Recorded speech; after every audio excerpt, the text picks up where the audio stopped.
Hey everyone, it's Ben Hardy here, and in today's video, I'm going to be going over a big update for car dealerships and just car sales in general. Before we get in this video though, as always, if you want to save time and money the next time you purchase a car, link to my car buying guide in the description down below. And with that being said, let's get right into it.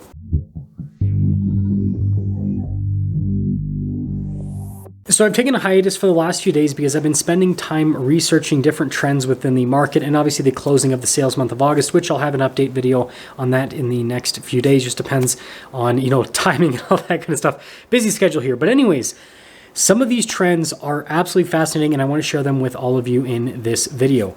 The first big trend that I have found in my research is that availability with cars is fantastic. It's not the best that it's ever been, right? The best that availability ever was probably back in 2019 when a lot of dealers had a 100-day supply of pretty much every single car on their lot.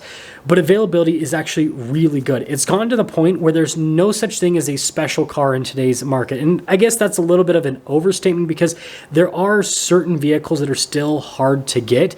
But the amount of vehicles that are hard to get and that dealers can get price premiums on is shrinking as time goes on. I'm continuing to see smaller and smaller markups from dealers, and the mentality of dealers is massively changing. Like the mentality, last year and the year before with dealers was we can replace customers, but we can't replace our cars, right? Because there was just no vehicles. And especially on special stuff, it's like there was no reason for them to budge because there were so many buyers versus the amount of inventory they have. And that's not the case anymore.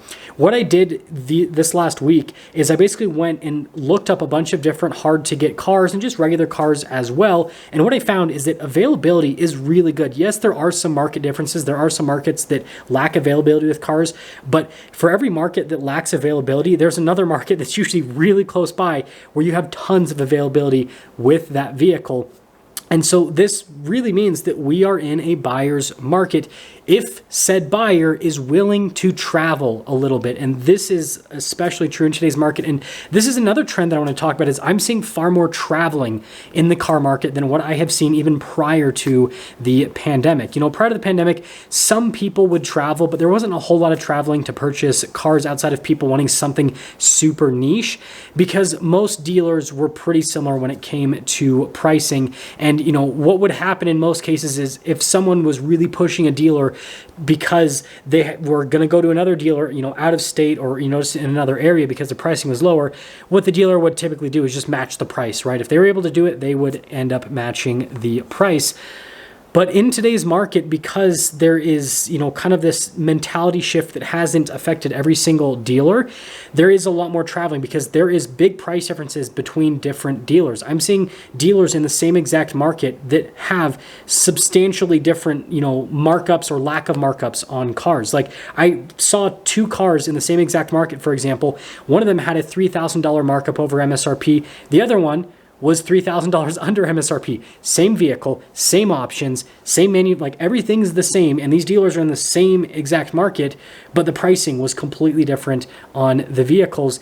And so you can see why people are willing to travel more. And what I'm, seeing in my research and, what I'm hearing anecdotally from dealers is there are people that are coming from out of state. There are just all over the place to get these deals.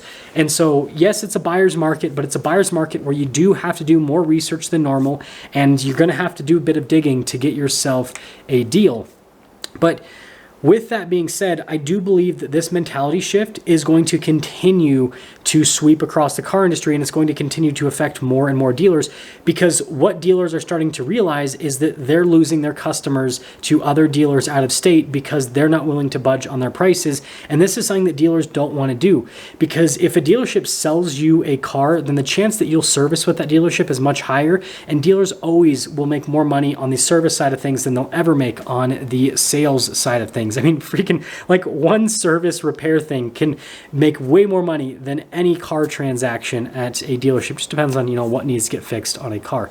But the point that I'm trying to make here is this is a good sign for buyers. This means that the car industry is moving more towards a market that we were all familiar with prior to the pandemic, where you've got good availability with cars, you've got good negotiating power with dealerships because dealerships no longer have a monopoly on certain vehicles, right? It's like yeah, your price is this, but this dealer has the same exact car, you know, same year, brand new, right? Same options, and their price is this. So like, do you want to match their price, or do you want me to go and buy from them instead?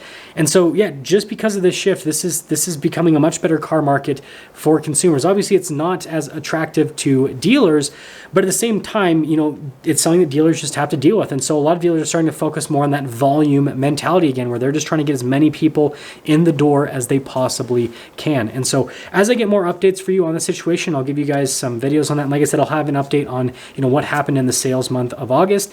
But this trend, like I said, it's increasing as time goes on. So it'll be interesting to see where it goes. But I want you guys to let me know what you're seeing in the market so far, you know, based on the regions you're in. I'll see you.